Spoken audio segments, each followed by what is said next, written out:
Salut et bienvenue dans ce nouvel épisode du Parloir, mon podcast. Aujourd'hui, tu l'as vu au titre, ce n'est pas une surprise, on va parler de ce que je pense du vécu des enfants de parents divorcés, étant moi-même enfant de parents divorcés. Donc, je vais discuter de mon expérience. Est-ce que le divorce des parents impacte, selon moi, oui ou non, un enfant? Bon, on va pas plus tarder, on va commencer direct dans le vif du sujet. N'hésite pas à me donner bien entendu ton avis en commentaire, c'est très important et c'est vraiment là pour le coup, j'ai un avis très très tranché là-dessus, donc j'aurais vraiment aimé avoir du coup l'autre côté, les gens qui n'ont pas le même avis que moi. Non seulement avoir en commentaire peut-être l'avis de certains parents qui ont divorcé et qui pensent que ça a ou pas impacté leurs enfants, mais aussi des avis de enfants comme moi, enfants de parents divorcés, qui ont bien ou mal vécu du coup le divorce de leurs parents. Je suis vraiment curieuse et je pense que aussi bien sûr ça dépend de l'âge à laquelle tes parents ont divorcé, enfin quel âge toi t'avais quand tes parents ont divorcé. Mais bon, j'ai envie d'avoir l'avis de tout le monde parce que vraiment j'ai envie de voir ce sujet sous plusieurs prismes et pas seulement sur mon point de vue à moi. Je trouve ça très important et je souhaite vraiment en discuter en commentaire. Si ça te dit, n'hésite pas à donner ton avis. Dans le respect et la bienveillance, bien évidemment. Bon, au moment où je tourne cette vidéo, nous sommes encore en février. J'accouche officiellement dans 2 semaines. Ma césarienne est prévue pour le 10 mars. Au moment où toi, tu regardes cette vidéo, normalement, on est en avril. Donc voilà, j'aurai déjà accouché. Je préfilme des vidéos parce que je ne sais pas comment je vais gérer mon temps avec un nouveau-né. Donc, pour ne pas abandonner ma chaîne YouTube, je préfère préfilmer des vidéos que je poste en avance, que je programme pour qu'elles sortent à un moment donné, euh, pour que tu puisses quand même avoir ma présence, même si moi, quand tu regarderas cette vidéo, j'aurai mon petit sûrement dans mes bras en train de pleurer ou en train de réclamer du lait. Voilà. Bref, peu importe, ce n'est pas le sujet de la vidéo, mais je voulais préciser. Voilà. Bon, commençons. Alors, moi, il faut savoir que j'ai eu un impact sur ma santé, carrément, dû à mes parents. Alors, pas au divorce, parce que j'ai eu cet impact-là sur ma santé. Je vais préciser après ce que c'était exactement avant même que mes parents divorcent, mais on va en parler. Mes parents, ils ont divorcé quand j'avais 6 ans. Mais avant le divorce, mes parents, ils habitaient encore ensemble, ils ne se sont pas séparés tout de suite. En fait, il faut savoir que tout d'abord, le premier signe que j'ai vu de la séparation de mes parents, c'est que mes parents se disputaient très souvent. Est-ce que je peux dire que j'ai des souvenirs de est-ce qu'ils s'insultaient, est-ce qu'ils, enfin, de ce qu'ils disaient, etc. Absolument pas. J'en ai aucun souvenir. Je sais juste, je me rappelle juste qu'ils se disputaient souvent, tous les jours en fait. Mais alors, qu'est-ce qu'ils se disaient? Ça, je ne sais pas. Ou en tout cas, je ne le sais plus. Et en fait, ces disputes-là ont fini par avoir un impact sur moi, étant donné que j'ai eu, à l'âge de 6 ans, justement, une paralysie faciale du côté gauche de mon visage. Donc j'ai été totalement paralysée du côté gauche du visage. Donc heureusement, c'était seulement le visage et pas tout le côté gauche du corps. T'imagines, je peux pas me servir de la totalité du côté gauche de mon corps. Ça aurait été beaucoup plus compliqué, surtout à 6 ans, je pense que pas facile à gérer. Alors en fait, comment ça s'est passé? Un matin, je me réveille et moi, je ressens absolument aucun symptôme. Et là, mon frère qui me taquine, bien sûr, parce que j'ai un grand frère, et qui me dit arrête de faire des grimaces, etc. Sauf que je ne faisais pas de grimaces. Et c'est là que mes parents ils ont regardé mon visage et ils se sont rendus compte qu'en fait, il y avait un problème avec mon visage. Parce que j'avais vraiment tout le côté gauche qui était paralysé. Ils m'ont amené à l'hôpital, etc. Je ne me souviens plus trop comment ils m'ont diagnostiqué, qu'est-ce qu'ils ont dit que j'avais exactement, mais je me souviens juste qu'ils ont dit que en fait c'était dû au stress, à une période de stress. Et ma mère en a conclu qu'en fait c'est peut-être parce que j'écoutais leurs disputes et que du coup ça me mettait en état de stress, ce qui est normal. C'est pour ça que je suis tout à fait contre le fait de s'engueuler devant les enfants.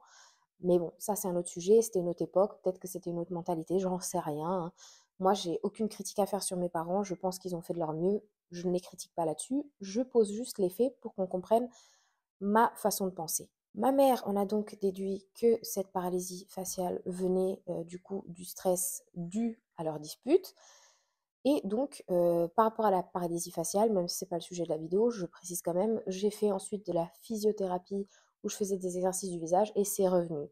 J'ai été au total de toute ma vie, j'ai actuellement 28 ans, paralysée 3 fois de mon visage, 3 fois à chaque fois dans des moments qui étaient assez stressants pour moi, donc ce qui pourrait effectivement confirmer le fait que ça vienne peut-être de quand je suis sous période d'extrême stress. Voilà, je n'ai pas trop de souvenirs de ce que les médecins ont dit, donc je ne vais pas affirmer un diagnostic que je ne connais pas, parce que je m'en souviens plus. Donc, on va continuer le raisonnement. C'était juste pour donner le détail, étant donné qu'on parle de mon expérience personnelle. Mes parents non seulement se disputaient, mais aussi ils faisaient chambre à part. Je me souviens, en tout cas j'ai le vague souvenir que ma mère dormait dans sur le canapé et mon père, lui, dormait, ma mère lui avait laissé la chambre parentale, quoi, où ils étaient censés dormir ensemble, voilà. Et je me souviens que parfois je dormais avec ma mère, parfois je dormais avec mon père, parfois je dormais seule.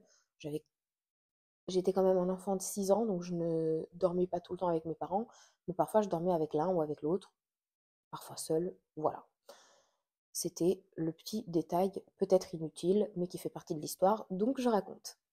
Tout ça pour qu'au final, comme j'ai dit, à 6 ans, mes parents finissent par signer le divorce, et donc ma mère a décidé que ce soit elle qui parte, donc elle a laissé l'appartement à mon père.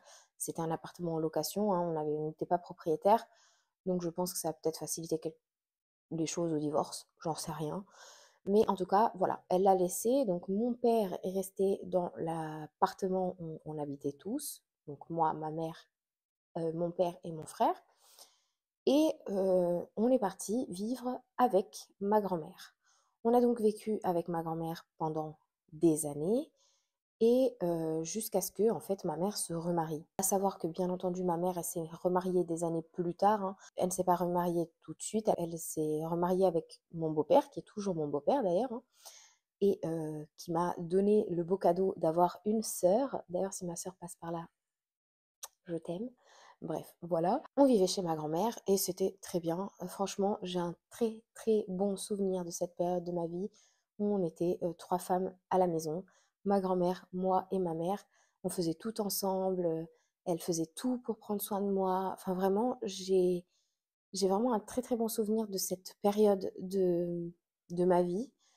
Je pense que c'est la période de mon enfance dont je me souviens le plus, en fait, même. C'est vraiment dont j'ai le plus de souvenirs. Je me souviens vraiment que ma mère et ma grand-mère, elles faisaient tout pour que je manque de rien, malgré le peu de moyens qu'on avait. J'ai pas du tout le souvenir d'avoir manqué de quoi que ce soit, d'ailleurs, donc vraiment, elles me faisaient penser qu'en fait c'était facile, alors que la situation n'est pas du tout facile, mais elles m'ont pas du tout fait ressentir. Donc bravo à ces 2 femmes de ma vie, dont j'ai l'honneur de faire partie de la famille.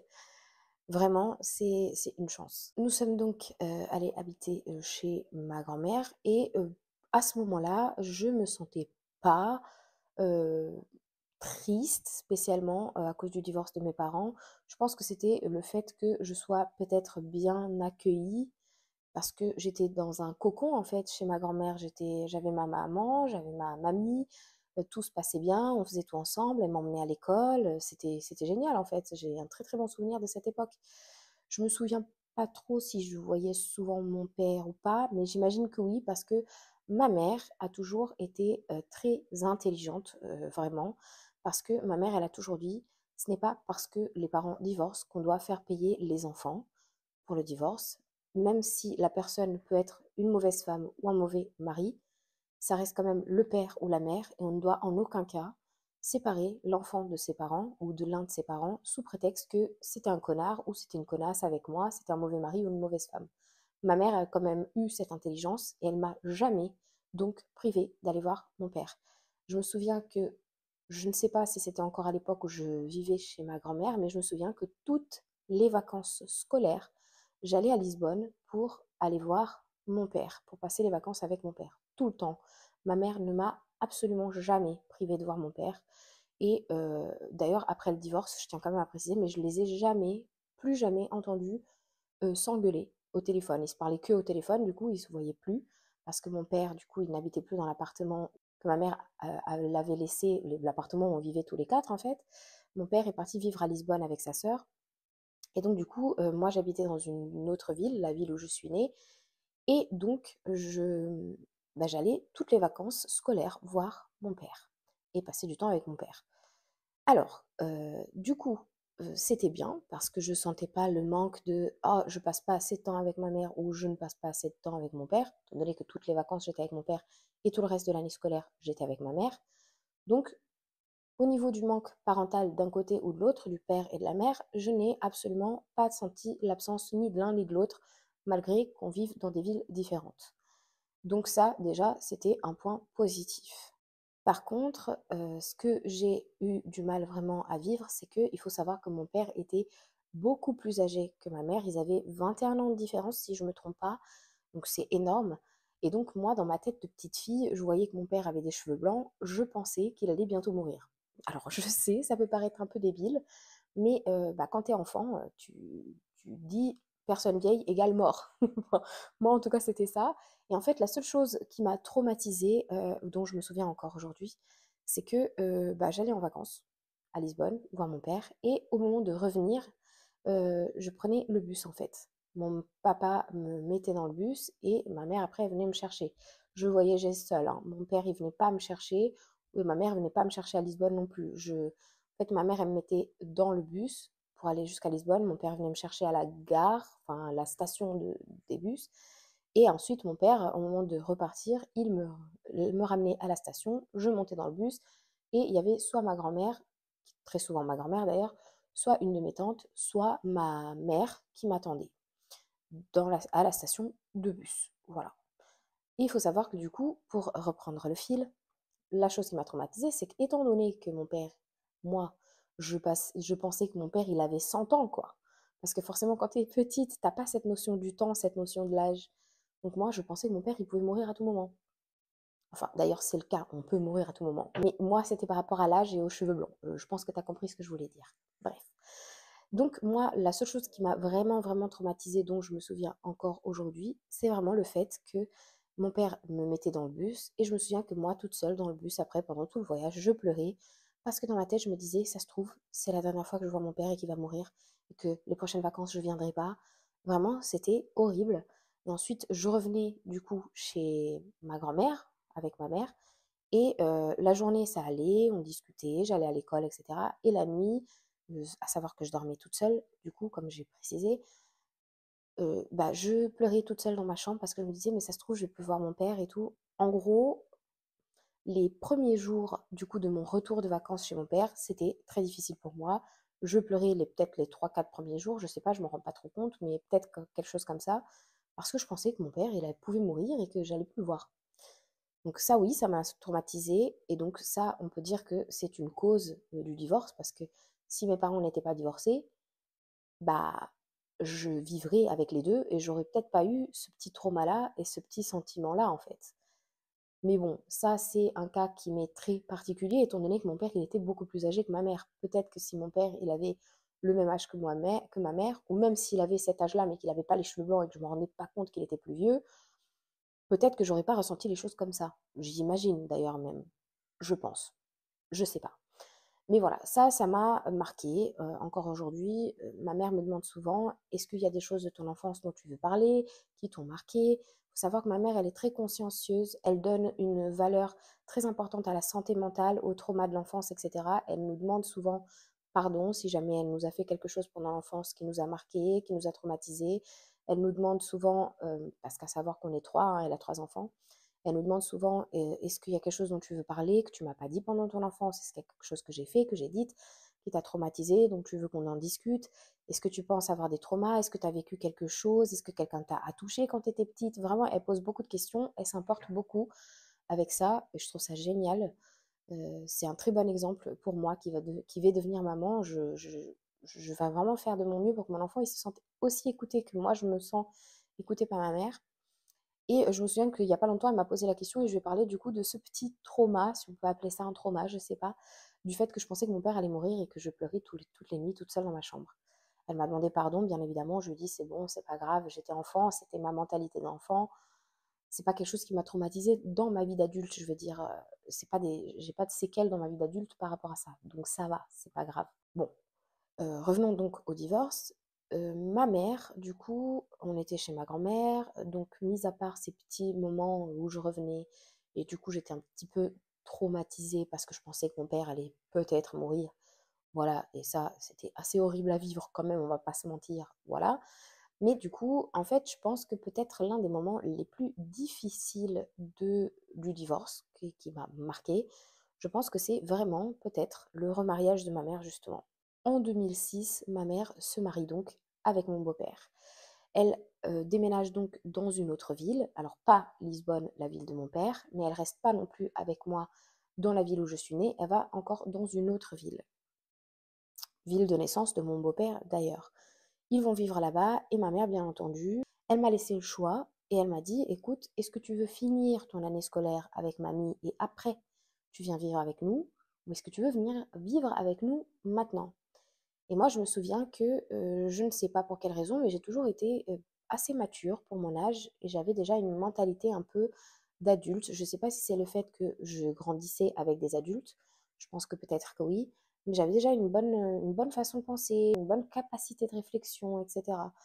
Donc, j'ai réfléchi et je me souviens, j'ai dit à ma grand-mère, écoute, j'ai déjà pas mon père avec moi, je ne veux pas non plus vivre sans ma mère, en fait. Donc, moi, j'étais très bien chez ma grand-mère, j'étais très heureuse. Et je regrette beaucoup parce que c'était vraiment, je me sentais très bien. Mais bon, à un moment donné, je comprends que ma mère, elle refasse sa vie, hein. C'est, voilà, c'est la vie, c'est comme ça. Ce sera ni la première, ni la dernière. Mais c'est vrai que j'ai eu du mal à quitter ma grand-mère, j'en ai pleuré. Mais d'un autre côté, bah, en fait, j'ai eu cette réflexion de, en fait, j'ai pas envie d'être orpheline alors que mes parents sont vivants, en fait. Parce que pour moi, c'est un peu ça, quand tes deux parents sont vivants et que toi, tu vis avec un grand-parent, avec une tante, peu importe, bah, c'est un peu comme si tu étais orpheline, mais de parents vivants. Tu vois ce que je veux dire? Et moi, dans ma tête, j'ai eu cette réflexion et je me suis dit, j'habite déjà pas avec mon père. Si je reste là, j'aurai ni mon père ni ma mère. Donc, j'ai décidé, tant bien que mal, d'aller vivre avec ma mère et mon beau-père. Et là, bah forcément, c'est une autre adaptation, c'est une autre vie, étant donné que c'est une famille recomposée. Moi, ma mère, j'ai l'habitude, mon beau-père, un peu moins. Même si je tiens à préciser quand même que mon beau-père, il me connaît depuis que j'ai 2 ans. 2 ans. Donc il me connaît depuis presque toujours en fait. Donc ça facilite forcément parce que j'avais une très bonne relation avec mon beau-père. Il faut savoir qu'il avait des enfants d'une précédente relation et en fait, je jouais avec ses enfants depuis que j'étais toute petite. Donc je connaissais déjà mon beau-père. Mon beau-père, il a toujours été très gentil avec moi, etc. Donc, je pense que ça a facilité le fait de mon acceptation du remariage de ma mère. Je pense que peut-être si ça aurait été avec un total inconnu que je connaissais pas du tout, qui me connaissait pas du tout depuis que j'étais petite, ça aurait sûrement peut-être été plus compliqué. Donc ça aussi, je pense que ça a aidé parce que je le connaissais déjà et je savais déjà qu'il allait épouser ma mère un jour. Donc voilà, j'étais prête, je le savais. Je n'ai pas été prise de court, prise de surprise, voilà quoi. Donc, je suis partie vivre, avec mon beau-père et ma mère et là, ça a été un peu plus compliqué. J'étais là, je devais avoir, peut-être, je sais pas, j'avais 10 ans, je crois. Ouais, j'avais 9, 10 ans. Je rentrais en CM2 et du coup, bah, ils m'inscrivent dans ma nouvelle école, nouvelle année, et cetera. Parce qu'il faut savoir que ma mère, elle s'est mariée au mois de juin, donc j'ai pu quand même finir mon année scolaire chez ma grand-mère et donc du coup, la rentrée de mon CM2, bah, je l'ai faite dans une nouvelle ville avec des nouveaux amis. En fait, j'ai tout quitté, mon confort, où j'ai mes amis d'enfance, où j'ai toutes mes tantes, ma famille, etc., mes cousins, pour aller vraiment vivre avec mon beau-père et ma mère, nouvelle école, nouveaux amis. J'ai dû tout recommencer à zéro, moi aussi, en fait. C'était une nouvelle page pour ma mère, mais au final, une nouvelle page pour moi aussi. Honnêtement, je ne l'ai pas mal vécu. La seule chose que j'ai mal vécue, c'était que, bah, en réalité, j'ai pas vraiment mal vécu le mariage de ma mère parce que bizarrement, enfin, je sais pas si c'est bizarre, mais je pense que peut-être oui. Je pense que tout enfant de parents divorcés, surtout quand les parents divorcent lorsqu'on est petit, on a toujours ce petit espoir, on se croit dans le monde des bisounours et du coup on a forcément ce petit espoir de un jour mes parents ils vont se remarier, ils vont revenir ensemble, etc. Et en fait moi j'étais très réaliste. Je sais pas si c'est le fait du coup d'avoir grandi avec des adultes comme j'ai dit et que j'étais très mature pour mon âge, mais j'ai jamais eu ce petit truc de cette pensée de non mais mes parents ils vont revenir ensemble de toute façon, ou de prendre mon beau-père de haut en mode non mais tu vas jamais remplacer mon père. Moi je le voyais pas du tout comme il va remplacer mon père en fait. Je voyais les choses en mode bah mon père c'est mon père, ça restera toujours mon père, c'est mon sang, c'est lui qui m'a permis d'exister en partie, mais mon beau-père c'est mon beau-père, ma mère elle refait sa vie, c'est son nouveau mari et il fait partie de ma vie aussi parce qu'il va faire partie de mon éducation en quelque sorte. Voilà, donc je l'ai pas forcément mal vécu, mais un petit peu quand même, mais c'est surtout du fait d'être un peu loin de mon père, mais c'est tout. Je fais une pause à la vidéo parce que j'ai oublié de préciser, ça m'est revenu maintenant en faisant le montage, que si, je l'ai mal vécu, mais un peu plus tard, quand nous sommes arrivés en France, et que pour le coup, j'avais pas du tout mon père là, parce que mon père était resté au Portugal.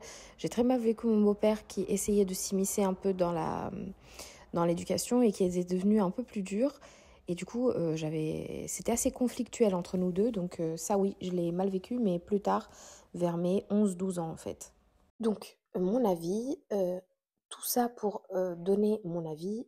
Est-ce que je pense que le divorce, ça impacte les enfants?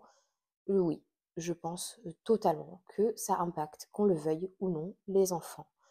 Est-ce que je suis contre le divorce lorsqu'on a des enfants? Bah, non, bien sûr que non. Je pense que d'un côté, il ne faut pas être égoïste et se dire je ne suis plus heureuse, je m'en fous de mes enfants donc je divorce.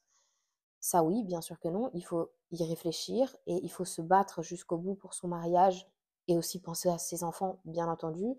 Mais je connais aussi, au Portugal, ça se faisait beaucoup à l'époque, maintenant un peu moins parce que le divorce, il est un peu plus normalisé. Donc voilà, mais je sais qu'il y a beaucoup de parents qui attendaient que leurs enfants grandissent avant de divorcer.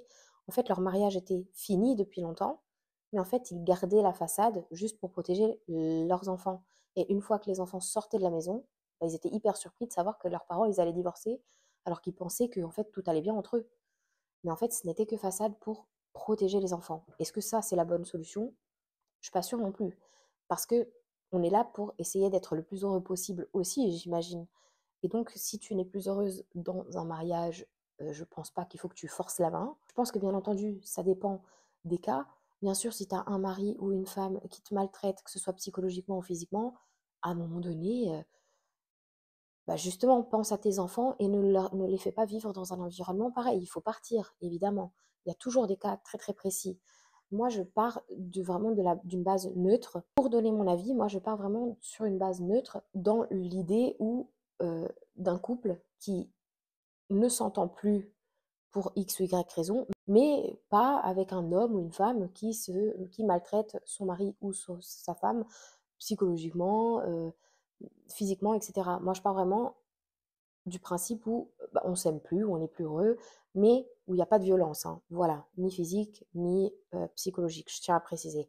Dans ce cas-là, moi je trouve que bah, si vous avez discuté et que ça ne va plus, je ne pense pas qu'il faille rester et se forcer pour les enfants. Je ne pense pas que ce soit la solution. Moi, j'aurais pas aimé être malheureuse dans mon mariage juste parce que j'ai un enfant. Mais d'un autre côté, je pense qu'il faut aussi faire attention et de ramener les choses en douceur à l'enfant. Par exemple, ma mère, je trouve qu'elle a très bien pris les choses parce qu'elle a toujours euh, privilégié le fait que je parte toutes les vacances voir mon père pour pas que je ressente le manque, en tout cas le moins possible.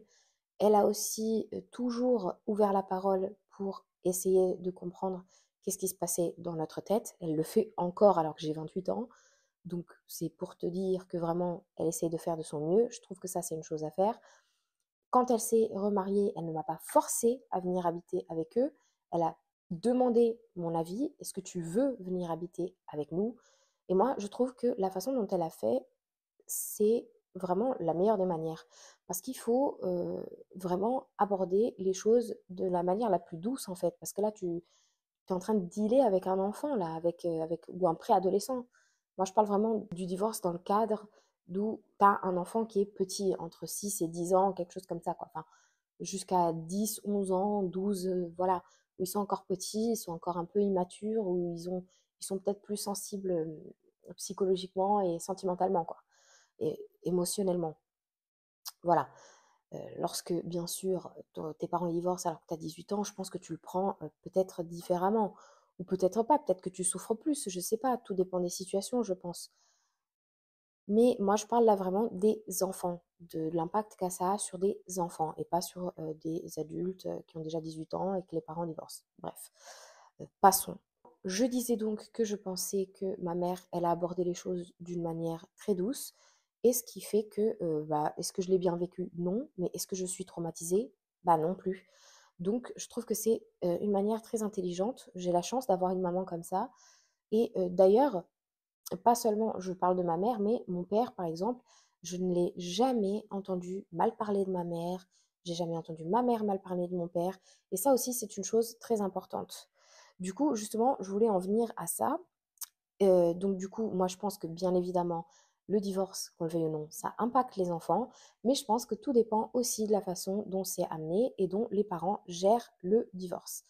Donc il y a 2 choses que j'aimerais aborder, par rapport à ça, parce que je pense que, bah, la façon dont c'est amené, bien sûr, ça va impacter plus ou moins l'enfant et il y a des choses que je vois où je me dis: «Mais comment c'est possible là? Tu es vraiment égoïste là et tu comprends pas que c'est vraiment ça va encore plus impacter ton enfant». Alors je sais qu'il y a des fois des maris et des, épouses qui sont vraiment difficiles lors du divorce et moi je pense que encore une fois, même si c'est le cas, il faut vraiment essayer de faire passer ça en douceur à l'enfant.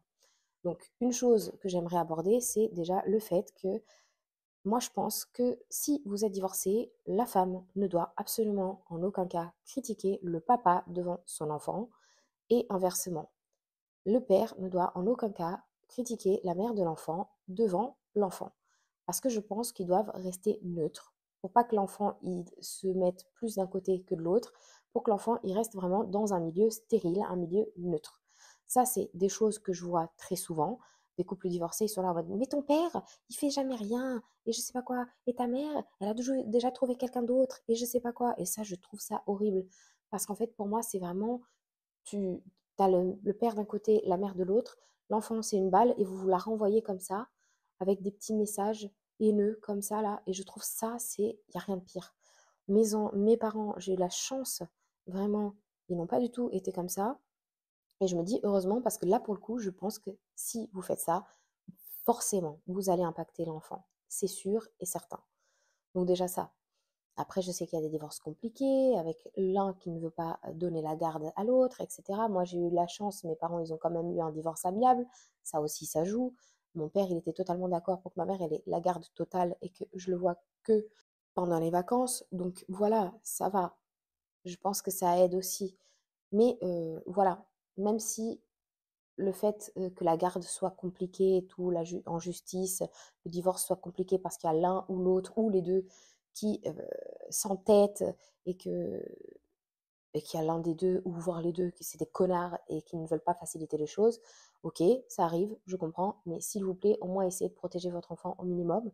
N'oubliez pas que lui, il a pas demandé à être là et qu'il faut vraiment, même si, bah, votre ex-femme ou ex-mari, c'est un connard ou une connasse, faut pas le faire ressentir à l'enfant et bah, essayer de régler les problèmes vraiment sans que l'enfant soit là pour pas le le balancer d'un côté ou de l'autre, mais pour que ça reste neutre, qu'il continue à apprécier ses parents l'un comme l'autre toujours autant, sans que la maman se fasse insulter par le père ou inversement. Déjà ça. Et aussi, je pense qu'autre chose qui peut impacter, c'est vraiment bah, le remariage de l'un des parents, voire les deux. Les belles-mères, les beaux-pères, c'est pas toujours facile à gérer. Moi, j'avais beaucoup de camarades de classe, etc., bah, qui pareil, ils avaient des parents divorcés ils avaient vraiment du mal avec les beaux-pères et les belles-mères, hein. Donc ça aussi, c'est quelque chose, c'est compliqué des fois. Donc non seulement, moi, je pense que là, pour le coup, il faut que la personne qui se remarie, que ce soit le père ou la mère, choisisse vraiment bien le, son partenaire. Si c'est un partenaire toxique, qu'il soit toxique avec toi, mais pas avec ton enfant. Encore une fois, il faut vraiment protéger ton enfant avant tout, parce que toi, ton mari, tu l'as choisi. Par contre, ton enfant, lui, il n'a pas choisi d'être là. Donc à un moment donné, désolé, mais c'est priorité aux enfants, selon moi. D'abord, le bien-être de ton enfant, c'est pas de sa faute si tu as divorcé, si tu n'étais pas content ou contente. Donc, tu gères comme tu veux, mais ton enfant, il doit rester dans un milieu stérile ou dans un milieu vraiment intouchable où il ne va pas être balancé d'un côté à l'autre, émotionnellement, physiquement, voilà. Donc, encore une fois, moi j'ai eu de la chance parce que mon beau-père, je le connaissais déjà, mais je sais que c'est pas le cas de tout le monde, hein. Il y a des gens qui rencontrent du coup leur futur, leur deuxième ou troisième, etc., peu importe, mari ou femme plus tard. Et du coup, l'enfant ne le connaît pas depuis tout petit. Et je pense que ça, c'est encore plus compliqué parce que vraiment, tu es avec quelqu'un que tu connais pas et qui en plus va être ton beau-père ou ta belle-mère, qui va, que tu le veuilles ou non, faire partie de l'éducation. Là, justement, en parlant d'éducation, revenons-en à ça. Je veux aussi en parler parce que moi, personnellement, je trouve que nous ne devons pas impliquer les beaux-parents dans l'éducation des enfants qui ne leur appartiennent pas. Alors, je m'explique. Je ne dis pas que le beau-père ou la belle-mère ne peut pas lui dire ne fais pas ci, ne fais pas ça, etc. Non. Moi, je pense qu'il y a chacun doit avoir sa place. Tout doit être très bien organisé parce que je sais qu'il y a aussi, par exemple, certaines familles où, par exemple, le beau-père va donner un ordre à sa belle-fille ou à son beau-fils. Elle va dire à son père et son père, il va être là en mode, mais il se prend pour ton père, etc. Et du coup, il y a des engueulades. Voilà, je pense que ça arrive. Il y a aussi le cas où le beau-père ou la belle-mère va te dire quelque chose et toi, tu vas dire, mais t'es pas ma mère ou t'es pas mon père. Voilà, c'est un cas compliqué aussi. Moi, je trouve que vraiment, les familles recomposées, ça ne doit vraiment pas être facile à gérer, hein, parce que c'est tout un tas de paramètres qui peuvent impacter l'enfant, qui peuvent impacter ton nouveau mariage, qui peuvent impacter le beau-père, la mère, les parents, bref. En fait, ça a fini par impacter tout le monde. Et c'est très compliqué, en fait, j'imagine, à gérer. J'espère que je n'aurai jamais de ma vie, Inch'Allah, à gérer ça et que je vais rester avec mon mari et mon enfant parce que vraiment, j'ai pas envie de gérer un truc pareil. Mais bref, c'est pas le sujet de la vidéo. Donc oui, je trouve que, en fait, chacun a sa place. Pour moi, c'est le père et la mère qui donnent l'éducation. Ensuite, dans l'éventualité d'un divorce où il y a une future belle-mère, un futur beau-père, je trouve que oui, ils doivent juste en fait suivre l'éducation que la mère ou le père donne. C'est tout. Il doit bien entendu aussi se faire respecter parce que c'est lui l'adulte. Il faut que l'enfant comprenne qu'il a aussi de l'autorité parce que c'est un adulte, tu dois l'écouter. Mais je ne suis pas d'accord, par exemple, du beau-père qui a sa façon d'éduquer, façon qui n'est pas la même que, par exemple, la mère, et qui va faire les choses à sa sauce et lui dire, bah non, tu fais pas ça, alors que ça fait pas partie de l'éducation de l'enfant. C'est dans ce sens-là que je dis qu'il ne faut pas qu'il participe à l'éducation. Parce que, bien évidemment, c'est impossible qu'il participe pas à l'éducation. Moi, c'est dans ce sens-là que je parle. Il ne doit pas venir avec des nouvelles règles, des choses qu'il ferait comme si c'était son enfant à lui, alors que ça ne fait pas du tout partie des règles éducatives de l'enfant. C'est ça que je suis en train de dire. Parce que je trouve que ça reste quand même l'enfant de ta compagne ou de ton compagnon. Tu n'as pas à fourrer ton nez. Oui, tu dois participer à l'éducation en mode, si tu sais que par exemple l'enfant a enfreint une règle que ta femme ou ton mari, d'habitude, lui aurait interdit de faire ça, bien entendu, tu dois lui dire, ce que tu as fait là, je sais que ta mère, elle va pas être d'accord, ton père va pas être d'accord, je vais discuter avec elle et vous en parlerez plus tard. Voilà. Et pas peut-être pas forcément toi après aller l'engueuler comme si c'était toi le père ou la mère, parce que là pour le coup je trouve que c'est peut-être un peu plus compliqué, parce que déjà tu risques que l'enfant te dise t'es pas ma mère, t'es pas mon père, ou tu risques aussi peut-être que le père ou la mère ne soit pas contente parce que Après, l'enfant, il va peut-être aller se plaindre à son père, par exemple. Oh, le mari de maman, il m'a dit ça, nanana. Et du coup, le père va peut-être venir t'engueuler, ça va peut-être faire des conflits qui sont inutiles et on aurait pu éviter. Voilà. Moi, ma façon de penser, les conseils que je pourrais donner d'une personne qui a vécu dans une famille recomposée. Donc, moi, mon avis, c'est que du coup, oui, ça impacte les enfants. Je pense que forcément, que tu le veuilles ou non, ça impacte. Et je serais quand même curieuse de savoir, du coup, si jamais tu es une maman avec une famille recomposée qui t'est remariée, ou un papa qui t'est remarié, ou un enfant de parents divorcés avec ou sans famille recomposée, parce que moi, par exemple, du côté de mon père, il s'est jamais remarié, j'ai jamais eu de belle-mère.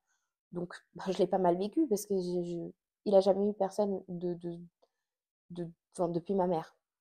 Et du côté de mon beau-père, j'étais pas traumatisée parce que de un, je le connaissais déjà, et puis mon beau-père, au début, il a essayé de s'immiscer dans l'éducation. Ma mère, elle a tout de suite mis un gros stop. Et je pense que ça m'a bénéficié aussi pour pas que je sois traumatisée ou même confuse. Parce que du coup, j'ai eu l'éducation donnée par ma mère et mon père, et pas par ma mère, mon beau-père, ma belle-mère, mon beau-père, mon beau-père. Enfin, voilà, j'ai eu l'éducation. Les parents, ils sont deux, tu as l'éducation de deux personnes, point barre. Pour moi, ça, c'est un peu pareil pour les grands-parents qui veulent éduquer leurs petits-enfants. Non, c'est pas ton travail en fait, c'est ta fille qui éduque son enfant et toi, tu dois suivre les règles, c'est comme ça. Moi, je, moi, je trouve, hein, c'est mon avis, je pense que l'éducation, c'est exclusive aux deux parents et personne d'autre n'a à venir mettre son nez dans les affaires. C'est tout, dans l'éducation de l'enfant. Point barre. Voilà, ça c'est mon avis. Je pense que je serais peut-être pas la seule à penser comme ça. Moi, je suis pas traumatisée du divorce de mes parents.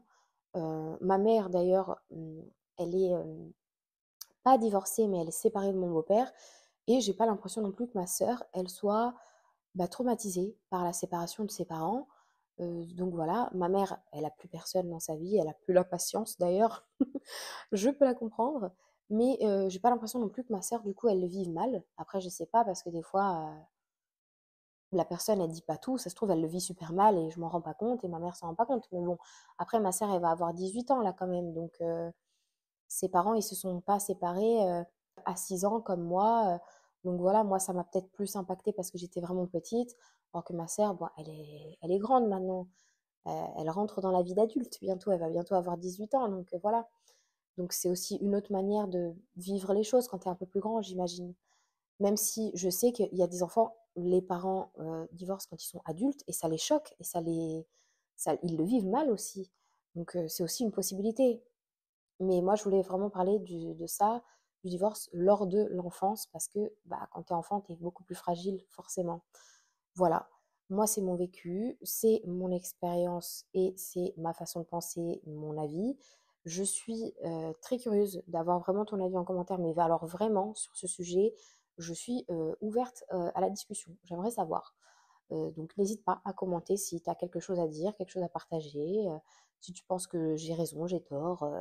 Dans la bienveillance, on peut discuter de tout, il n'y a pas de problème. Je suis ouverte à la discussion. Voilà. Écoute, on va arrêter le podcast ici parce que j'ai rien à ajouter, j'ai plus grand chose à dire. En tout cas, je suis ravie d'avoir parlé de ce sujet. Merci beaucoup de m'avoir écouté jusqu'au bout. N'hésite pas à aller me suivre sur mon Insta, tous mes réseaux sont en barre de description. Merci beaucoup, encore une fois, de m'avoir écouté et on se dit à bientôt, j'espère, pour la prochaine vidéo. Prends soin de toi. Bye!